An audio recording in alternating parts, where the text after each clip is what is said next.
La Voz de América presenta.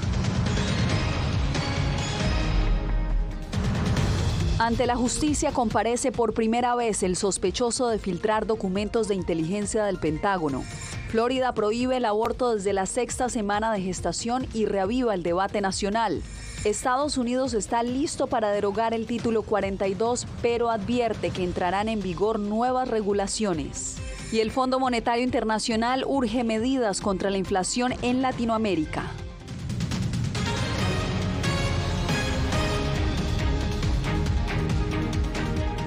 Les doy la bienvenida al Mundo al Día, soy Yasmín López. Por primera vez compareció ante un juez federal el hombre acusado de filtrar los documentos de inteligencia militar altamente clasificados. Ángela González nos reporta que las autoridades lo consideran el caso de violación de seguridad más grave en Estados Unidos desde el 2010. Se cree que es la filtración más seria desde Wikileaks en 2010. Jack Douglas Teixeira, quien se desempeñaba como miembro de la Guardia Nacional en Boston, compareció ante un juez federal de seguridad nacional en esta ciudad y enfrenta cargos por retirar y retener ilegalmente archivos clasificados. Hay sanciones muy graves asociadas a eso. Las personas que firmaron acuerdos para poder recibir documentos clasificados reconocen la importancia para la seguridad nacional de no divulgar esos documentos y pretendemos enviar ese mensaje. Teixeira, de 21 años, será representado por un abogado público y quedó detenido en espera de un juicio. Funcionarios estadounidenses todavía están evaluando el daño causado por estas filtraciones, que incluyeron detalles de las vulnerabilidades militares ucranianas y avergonzaron a Washington al revelar que espiaba a sus aliados. El presidente Biden intentó minimizar las consecuencias. No me preocupa la filtración, me preocupa que haya sucedido, pero no hay nada contemporáneo de lo que yo sepa que sea de gran importancia. A la salida del tribunal, la familia del militar acusado no pronunció palabra, pero su vecino y compañero de clase lo describió de buen carácter. Sí, un buen chico, tenía claridad mental, quería unirse al ejército. En la denuncia penal, Teixeira enfrenta delitos que pueden conllevar cada uno a 10 años de prisión. Según el Washington Post, han rastreado la aparición temprana de documentos clasificados en un servidor de aficionados a los videojuegos Discord, donde Teixeira se habría hecho llamar OG. Este medio también entrevistó a 2 miembros de esta plataforma, quienes en anonimato por ser menores de edad describieron cómo llegaron las filtraciones. Ángela González, Voz de América. El Departamento de Justicia acusó este viernes a 28 miembros del Cartel de Sinaloa. La lista incluye 3 hijos del narcotraficante Joaquín El Chapo Guzmán. El fiscal general de Estados Unidos, Merrick Garland, también presentó cargos contra ciudadanos de otras nacionalidades. Hemos presentado cargos contra los proveedores en China que venden precursores de fentanilo al cártel, a un intermediario en Guatemala que compra los precursores químicos en nombre de los operadores de laboratorio clandestinos del cártel en México, un proveedor de armas de fuego contrabandeadas hacia México desde Estados Unidos, líderes de los cárteles, fuerzas de seguridad que aterrorizan a las comunidades, lavadores de dinero que permiten que el cártel financie sus operaciones y los líderes de los cárteles conocidos como los Chapitos. En el estado de Florida fue aprobada la ley que prohíbe el aborto a partir de las 6 semanas de embarazo. Nos enlazamos en Miami con nuestro corresponsal José Pernalete, porque la decisión ha generado, José, debate a nivel nacional. Cuéntanos. Así es, Yasmín, se trata nuevamente de colocar en tela de juicio el derecho reproductivo de las mujeres. Esto ha incorporado la participación de diversas organizaciones a favor de minorías como los inmigrantes y como la comunidad LGTBQ, quienes indican que este tipo de ley puede atentar contra la vida de algunas mujeres que estén en alguna etapa de gestación. También enfrenta la opinión de quienes están a favor del embarazo y advierten que esta ley fue diseñada con el propósito de evitar el turismo del aborto. Veamos el reporte. La gobernación de Florida aprobó una ley que prohíbe el aborto en mujeres a partir de 6 semanas de gestación. Una polémica norma que enciende el debate entre quienes defienden de interrumpir el embarazo y aquellos que se oponen. Natalie Saladrigas es activista de la ONG Florida Student Power y rechaza la ley, a la que califica como una vitrina política del gobernador Ron DeSantis. A ellos no les importan los bebés, eso es lo que te voy a decir yo. No les importa porque si le importara a los inmigrantes, a los bebés como yo, cuando yo tenía 6 años que mi mamá la deportaron de este país. La organización Moms Rising estima que 6 de cada 10 mujeres que solicitan un aborto ya han sido madres y toman esta decisión con la experiencia de la maternidad. Consideran que es un paso retrógrado en Florida. Van a criminalizar nuestra salud reproductiva y van a poner en riesgo nuestras vidas porque tal vez no podamos salir del país o del estado para buscar los servicios que necesitamos. Una de las razones de quienes apoyan esta ley es que prohíbe lo que se denomina el turismo de aborto, que se registra en Florida, con mujeres provenientes de otros estados con restricciones similares a la recién aprobada en Tallahassee. Lo que nosotros estamos haciendo es muy simple, estamos protegiendo a las mujeres, estamos protegiendo a los niños no nacidos que están en el vientre de la madre y somos un estado pro vida y siempre se ha declarado que somos un estado pro vida. Esta ley, que fue aprobada con una amplia mayoría en el Congreso del Estado de Florida, contempla algunas excepciones. Una de ellas es cuando se encuentra en riesgo la salud y la vida de la madre, así como también cuando existe la probabilidad de incesto o se trata de un embarazo producto de la violación. Claro, este tipo de casos deben ser comprobados con documentos policiales y documentos médicos. Yasmin. José, gracias. Y justamente la batalla legal en el país en torno a la píldora abortiva continúa. El Departamento de Justicia apeló al fallo de un tribunal de Texas que ordenó restringir el acceso a la mifepristona, la píldora abortiva más común en el país y que durante más de 20 años ha estado disponible. Y este viernes el Departamento de Justicia pidió a la Corte Suprema mantener el acceso de esa píldora a la población.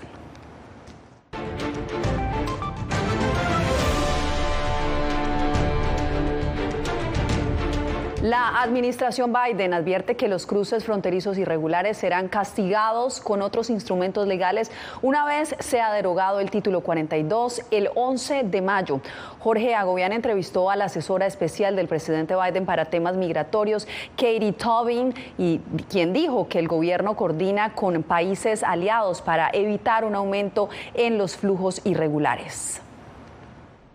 3 años después de su instauración y tras múltiples batallas legales, la Casa Blanca dice estar lista para terminar el mandato del título 42. Así nos lo dijo en una entrevista con La Voz de América la asesora especial del presidente Joe Biden para temas migratorios. Le preguntamos específicamente qué viene ahora. Esto nos dijo. Es realmente importante que todos sepan que haremos la transición al procesamiento de inmigración bajo título 8. Esto aumentará las sanciones para que las personas que crucen irregularmente, para aquellos que sean arrestados intentando cruzar la frontera después del 11 de mayo, estarán sujetos a una prohibición de reingreso a Estados Unidos de 5 años. Por lo tanto, realmente alentamos a las personas a quedarse donde están para acceder a vías legales. Este cambio hará que sea mucho más difícil cruzar la frontera suroeste. Esta medida ocurre al mismo tiempo que los gobiernos de Estados Unidos, Colombia y Panamá anunciaron una campaña con la que dicen detendrán el flujo de migrantes a través de la selva del Darién en 60 días. Esto dijo la funcionaria al respecto. Lo que haremos bajo el esfuerzo de lucha contra el contrabando es aumentar los arrestos y los enjuiciamientos de actores criminales que extorsionan y explotan a los migrantes. Aumentaremos la presencia estatal en la selva del Darién. Estados Unidos compartirá más información de inteligencia con estos países. Tobin subrayó que estos operativos de orden público serán realizados por los gobiernos de Colombia y Panamá y adelantó que en los próximos días se podrían esperar anuncios de nuevas vías legales para migrantes por parte de países afines a Washington. Desde la Casa Blanca, Jorge Agobián, Voz de América. $5,000 podría ser la recompensa que obtengan quienes den información de migrantes indocumentados en el estado de Texas. Esto por orden del gobernador. Laura Sepúlveda nos informa que el anuncio ya aparece en lugares públicos. Atención, se ofrece recompensa de $5,000. Así dice un popular aviso del Departamento de Seguridad Pública DPS que promueve aportar información que permita ubicar lo que ellos llaman como casas de crimen y sedes de organizaciones criminales transnacionales y tráfico humano hacia Estados Unidos por puertos no autorizados. Mientras el presidente Biden se niega a hacer su trabajo y a hacer cumplir las leyes de inmigración, Texas está tomando medidas sin precedentes para proteger a los estadounidenses y asegurar nuestra frontera sur. De esta manera, el gobernador de Texas ha dado poderes a autoridades locales para el control migratorio desde marzo de 2021, cuando lanzó el programa de seguridad fronteriza Lone Star, que destina recursos públicos a ese fin. El dinero debe provenir de fondos estatales de cualquier forma, y eso es algo que diríamos que es ilegal y nuevamente es una prueba de que cosas como la operación Lone Star no tienen nada que ver con mantener segura la frontera, no tienen nada que ver con mantenernos seguros a nosotros, los tejanos, y todo lo relacionado con una agenda política llena de odio, a la par del gobernador Abbott. Según organizaciones proinmigrantes, ese programa ha aumentado la persecución a todo aquel que se vea como hispano, especialmente en zonas limítrofes entre México y Estados Unidos. Ya ocasionó que al menos existieran dos situaciones donde murieron migrantes perseguidos por los policías estatales.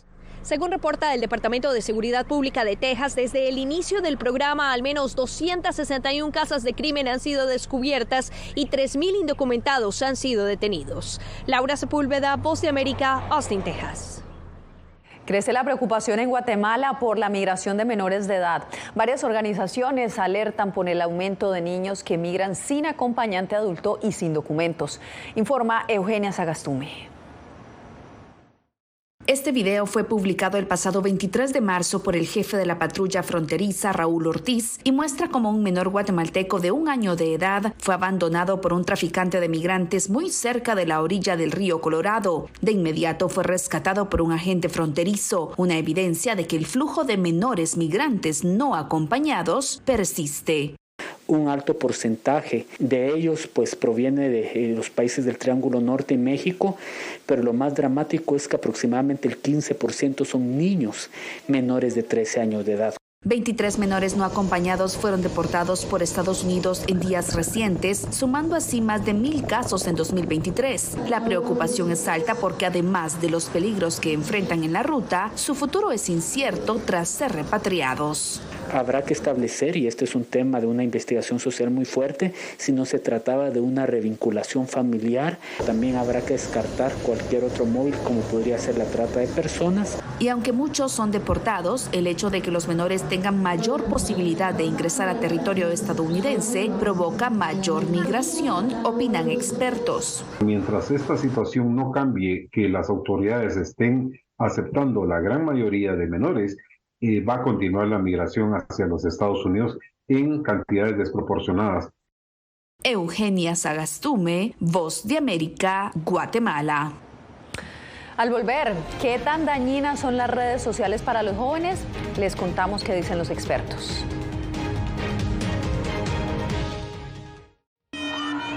Nunca pensé pasar 2 años y 7 meses en la prisión por nada más pensar diferente a las autoridades de Nicaragua. Una vez que bajamos del avión, acá en Estados Unidos, en Washington, nos damos cuenta que estamos libres porque no sabíamos si también veníamos a una cárcel, no sabíamos nada. El cuerpo como que siente el aire puro, la diferencia a estar en una prisión, ¿verdad?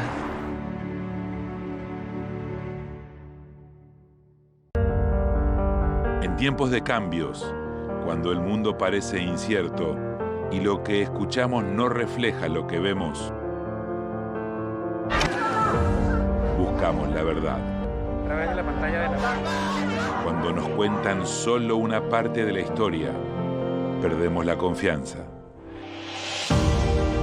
En momentos de crisis, nuestros sueños, esperanzas y deseos de un mejor mañana dependen de una prensa libre. En La Voz de América te traemos las historias que la gente se arriesga a ver. Conectamos el mundo y lo unimos con la verdad.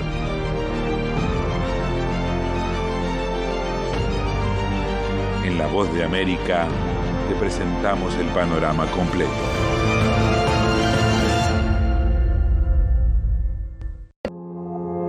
puertorriqueños somos unos animales raros porque tenemos esta ciudadanía americana. Llegamos a Estados Unidos y nos damos cuenta que somos diferentes. Sí, tenemos un pasaporte americano, pero nuestra idiosincrasia no lo es. Si queremos hacer un mejor Puerto Rico, que es lo que buscamos nosotros, tenemos que ganarnos el respeto y la confianza de todos los sectores del país.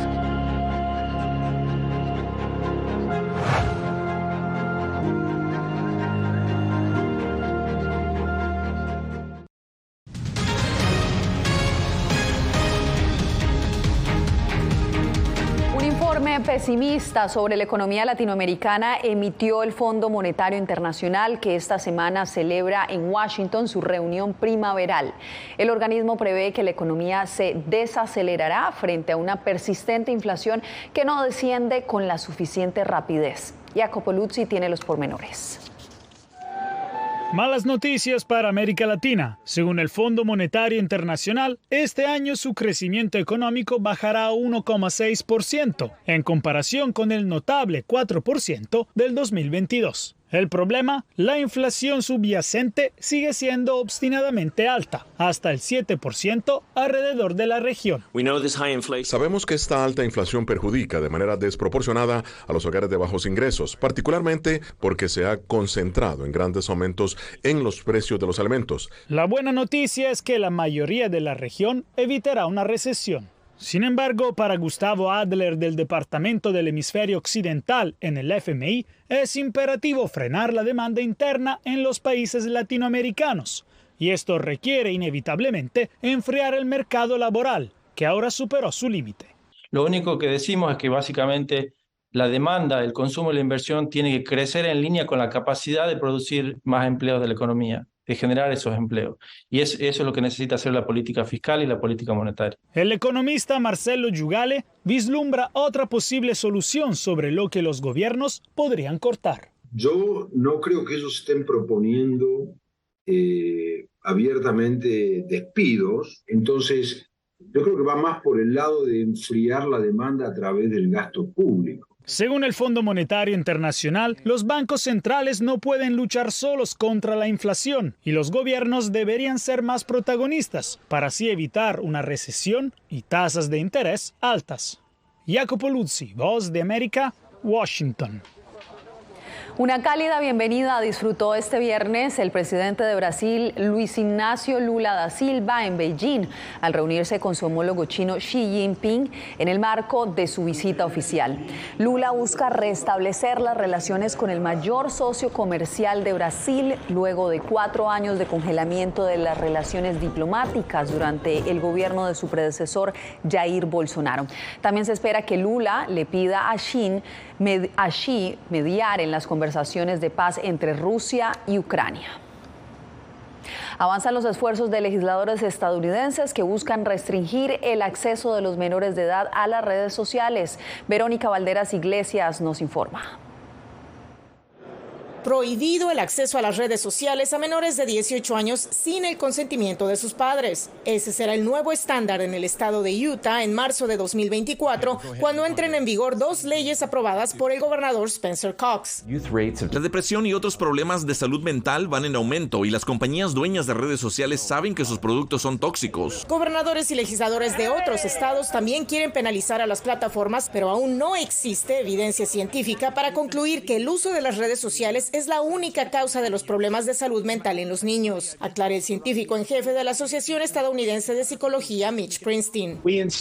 Más bien hay que identificar las funcionalidades y el contenido específico que podrían ser benignos o perjudiciales para cada menor. La empresa Meta, dueña de Instagram, dijo a la BOA que además de eliminar los contenidos dañinos, ofrece herramientas apropiadas para cada edad. Aunque es cierto que las redes sociales pueden exacerbar ciertas vulnerabilidades que ya existen en los niños, también tienen aspectos positivos, indica la investigadora Katie Davis.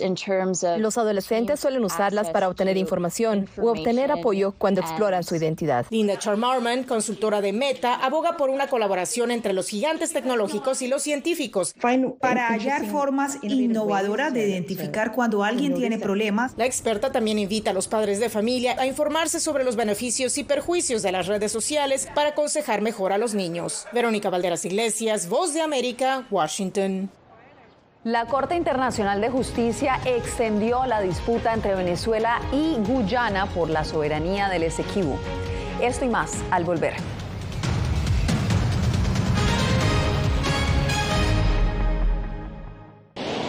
Algo he aprendido estos últimos años y es el darme cuenta de que nosotros podemos planear todo, pero que la vida tiene cosas para vos que no te imaginas. Me duele porque estoy aquí por ese país que hoy me quitaron.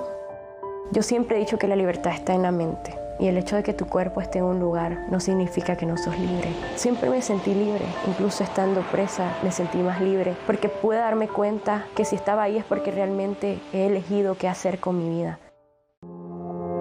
Puertorriqueños somos unos animales raros porque tenemos esta ciudadanía americana.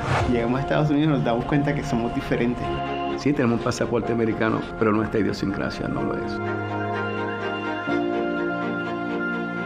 Si queremos hacer un mejor Puerto Rico, que es lo que buscamos nosotros, tenemos que ganarnos el respeto y la confianza de todos los sectores del país.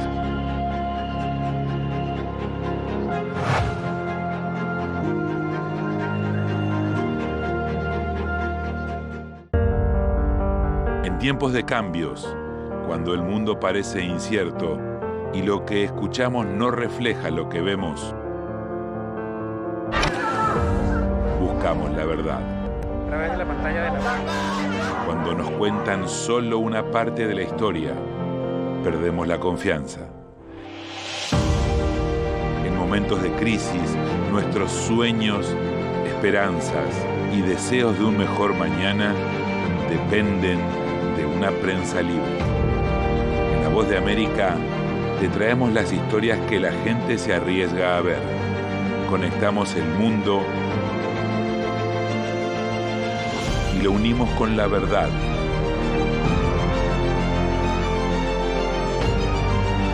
En La Voz de América te presentamos el panorama completo.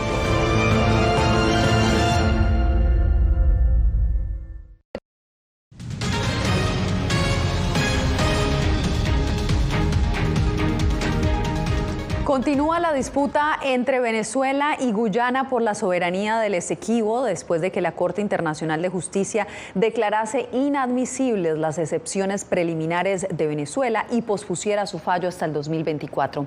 Álvaro Algarra nos amplía. La Asamblea Nacional de Venezuela aprobó por unanimidad un acuerdo en el que respalda las políticas, planes y programas emprendidos por el gobierno para la defensa del territorio de 160.000 kilómetros cuadrados al oeste del río Esequibo, en disputa con Guyana. El tema del Esequibo no puede ser un tema político, que es un tema de todos los venezolanos.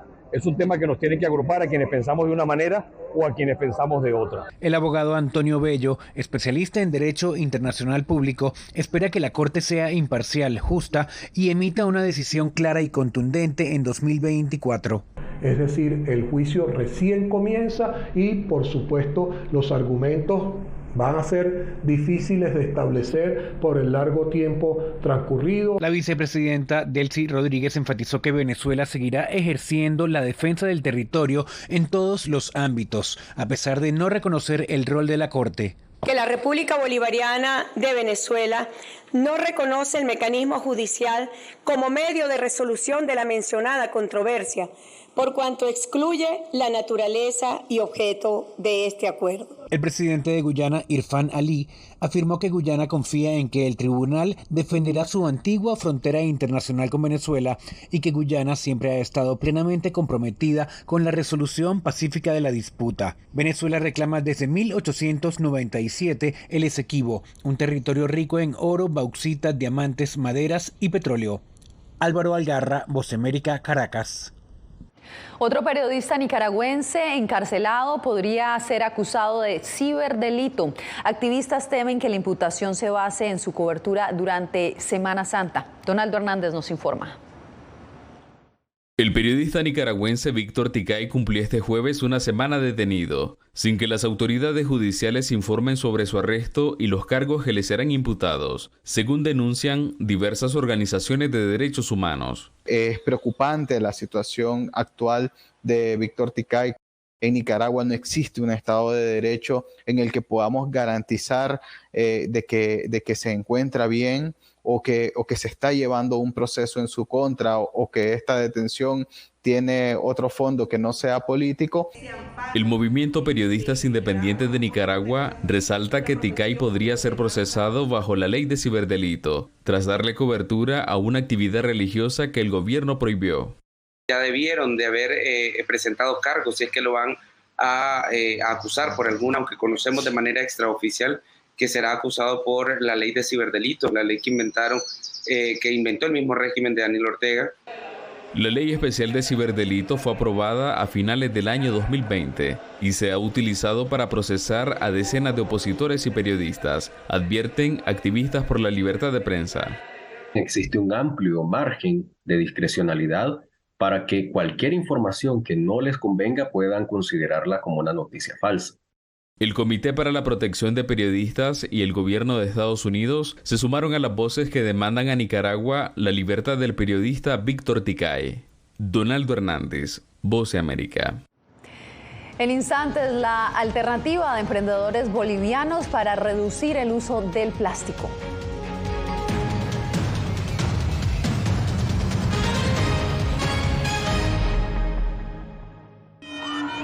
Nunca pensé pasar 2 años y 7 meses en la prisión por nada más pensar diferente a las autoridades de Nicaragua. Una vez que bajamos del avión, acá en Estados Unidos, en Washington, nos damos cuenta que estamos libres porque no sabíamos si también veníamos a una cárcel, no sabíamos nada. El cuerpo como que siente el aire puro, la diferencia a estar en una prisión, ¿verdad?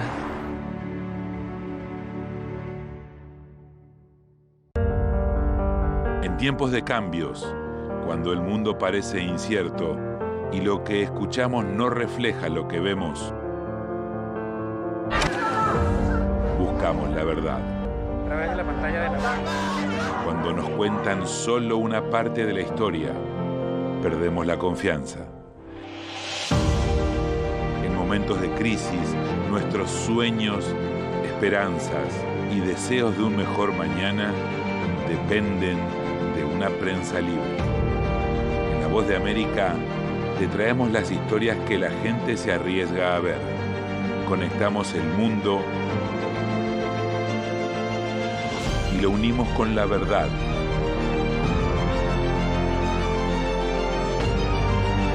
En La Voz de América te presentamos el panorama completo.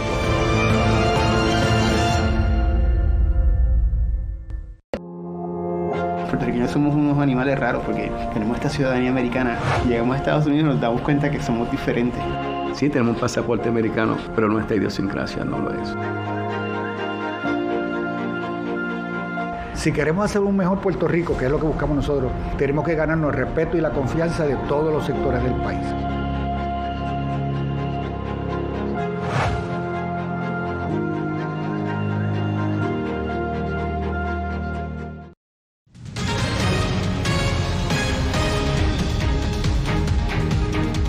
Emprendedores bolivianos impulsan un innovador proyecto que busca darle una segunda vida a las hojas de banana para reemplazar el plástico y al mismo tiempo impulsar el trabajo de productores locales. Fabiola Chambi nos cuenta qué es Banana Pack.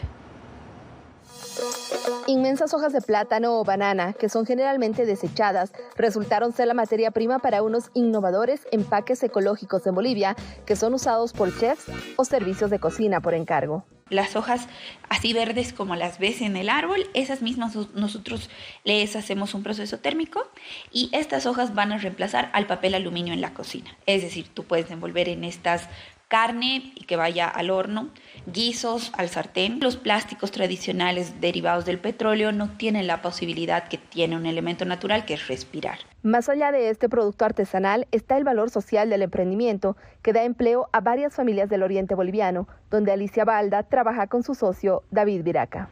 Nosotros creamos una cadena de valor a partir de lo que antes era considerado un desecho. Es un proyecto ambiental, pero también es un proyecto social, porque si bien incentivamos a los productores a un cultivo libre de pesticidas, pero también estamos enfocados a que esto sea sostenible. Banana Pack tiene un proyecto más ambicioso.